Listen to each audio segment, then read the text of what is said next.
Hi, I'm Jilly G. Welcome to my kitchen.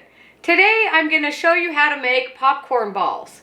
I think they're such a fun Halloween treat. And I know with the way times have changed and people prefer to give out and receive, already prepackaged candy and things like that. But I love making old-fashioned treats like this, especially if you're having a party or you're making it for your friends and family. Then it doesn't really matter. You won't be giving it to anybody that comes to the door. But today I'm going to use a combination of honey and molasses to give my popcorn balls the flavor that I like. So we'll be cooking that on the stovetop. But the first thing I want to do is get my corn popped. You don't have to have a popcorn popper to make this recipe. If you have a pan and a lid, you can pop your corn that way. You could even use microwave popcorn if you really wanted to. And I don't have it plugged in yet because there's no on or off switch. The minute you plug it in, it's on. So I've got a half a cup of popcorn kernels here. And I've got a mixture of white and yellow. But you could use your favorite. And there are some different colored popcorns that you can get. And they've got some blue corn and red corn. That would be a really fun mixture of popcorn for this recipe. So once you put your corn in there, I'm going to turn the machine on and just let it pop.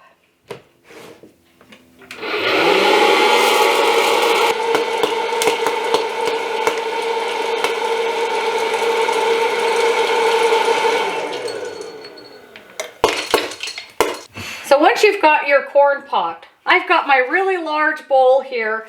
And what I like to do whenever I'm making a recipe like this is just pick up my corn and put it in this larger bowl. That way any of the kernels that didn't pop will kind of settle to the bottom. You don't want a corn kernel in with your soft and chewy popcorn ball. That would hurt your tooth or even break your tooth if you bit into it. So you don't want that. So just do your best to get out any stray popcorn kernels that didn't get popped. And you don't need a bowl this big. But it's so handy for so many things. And once you get down to the bottom of the bowl, it's really easy to see the popcorn that didn't get popped. So now that we've got our corn popped, I'm going to get my popper and this bowl out of the way.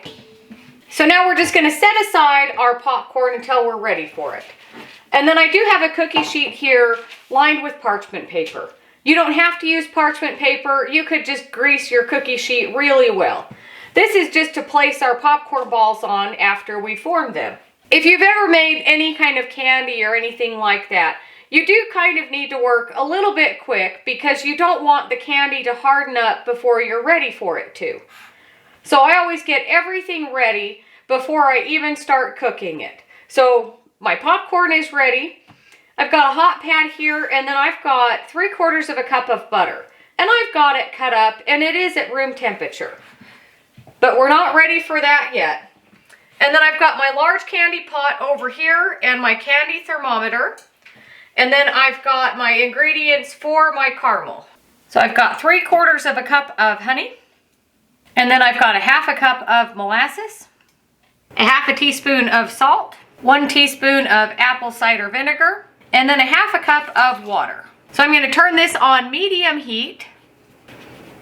And I know this is a much larger pan than what it looks like we need, but you always want to have a larger pan than a smaller pan in case it bubbles up.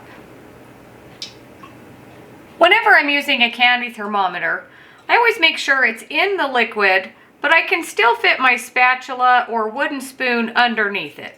That way I know for sure it isn't touching the bottom of the pan. We want to bring this mixture up to a boil over medium heat and then stir continuously until it reaches 260, which is about the hard ball stage. If you can see that right there, probably not. But if you have a candy thermometer, you'll know what I'm talking about. And this thermometer actually even says hard ball stage right there.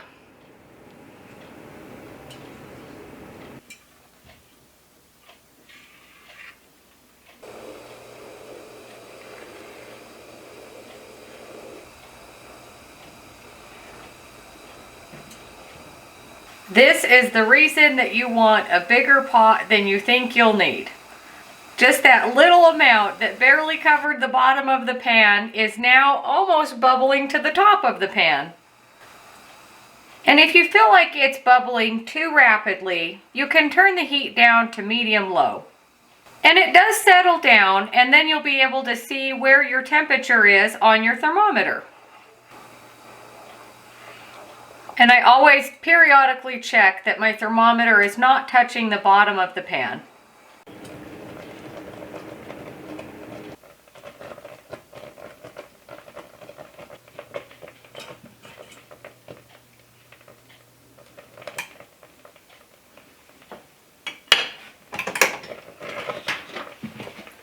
Once you've reached the hardball stage, take your candy mixture off of the heat.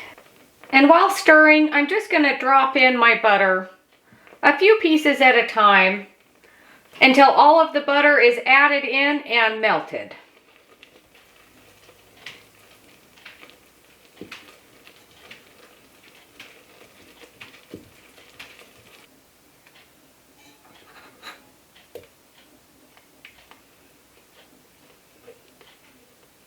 Once all of the butter is melted, we're going to pour this onto our popcorn, very carefully stirring the whole time. And I like to keep the hot pad here so my bowl doesn't spin around. And this really does work best if you have 2 people, but you can do it with 1 person.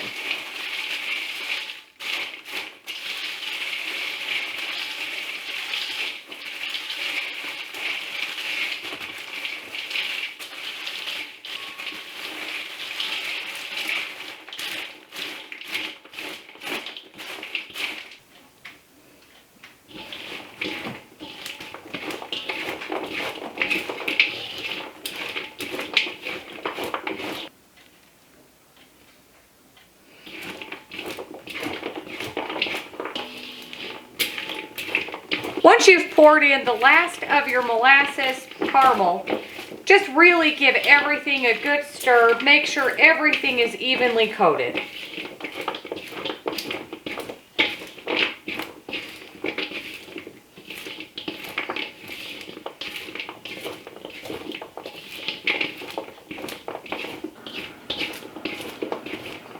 So once you've got all of your corn evenly coated, it looks kind of like Cracker Jack popcorn. But it smells amazing. If you like molasses, this is definitely for you. So move our big bowl aside, bring back our cookie sheet, and then I've got some rubber gloves here. You don't have to use rubber gloves for this. The candy mixture on the popcorn is still a little bit hot, and it's just less sticky and easy cleanup. So I have a little chunk of butter here. I'm just going to rub it around my gloves. This is going to help it not stick to our hands or the gloves.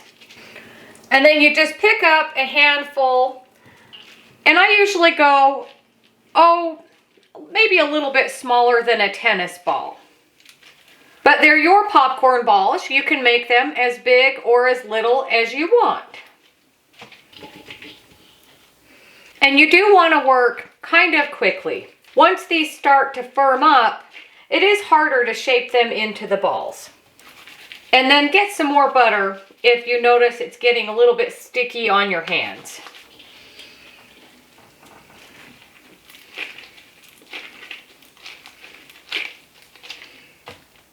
Oh, I think I'm getting progressively bigger, but that's all right. Maybe you know somebody that has a big mouth. These really don't take that long to make. I would say the longest part of this recipe is cooking your sugar mixture. And of course, forming your popcorn balls. But if you have some helpers in the kitchen, this is a really fun activity that you could do together.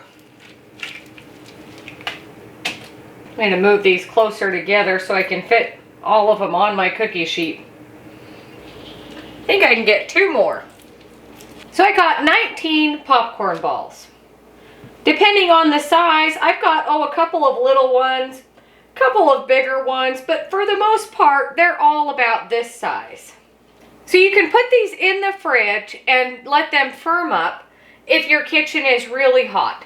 My kitchen is on the cooler side, so they'll firm up pretty nice just at room temperature.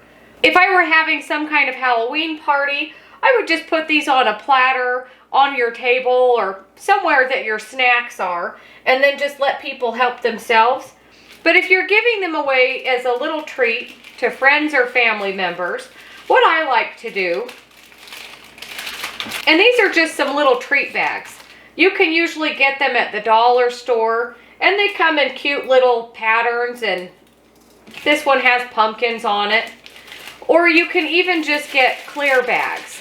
And I know this is a much bigger bag than my popcorn balls, but then you could fit 2 in here for a little treat.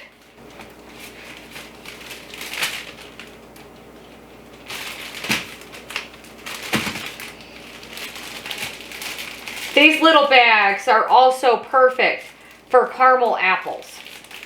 And if you like caramel apples this time of year, I do have a recipe here on my channel for carameled apples. So what I do is I use the little twist ties that come in the package, and then I kind of wrap it around, get it really secure on there. I've got some really cute ribbon with, jack-o'-lantern faces, and then I've got some pumpkin ribbon.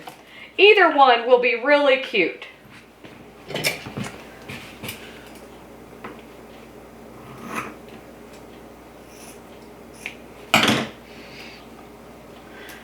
Crafting and cooking here on my gluten-free channel.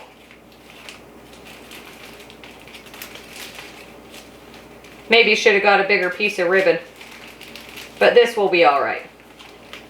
And then nothing fancy, I just tie a cute little bow. Or not, because my ribbon is too short. So let's just tie a little knot. And then your guest will not be able to get into your treat. And both of my ribbons are upside down. There we go. Now they're facing the right side up. You're going to think I'm not very good at crafting.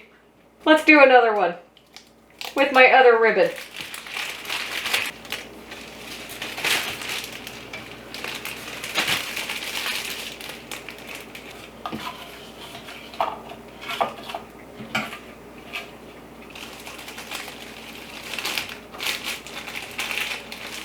And if you get all of these little treat bags and ribbon and things like that at the dollar store, it's really inexpensive. Or if you shop at craft stores, when it's getting close to the end of the season, I usually get all of this kind of stuff on clearance. You can get such a great deal, sometimes even cheaper than the dollar store. So there we go, packaged up, cute and ready to go. And then my little tiny one, I'm gonna try. And even though they are room temperature, they're not so hard that you're gonna break your teeth when you take a bite.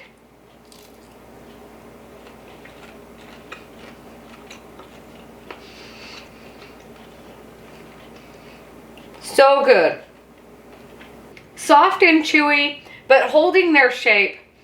And even though they look kind of like a Cracker Jack, they're not crunchy like a Cracker Jack. So good. I'm just going to keep eating it. So delicious and so fun and so cute. You've got cute little bags here for your friends or your neighbors, whoever. And even just on a platter for people to come and take one as a little treat for a party. So much fun.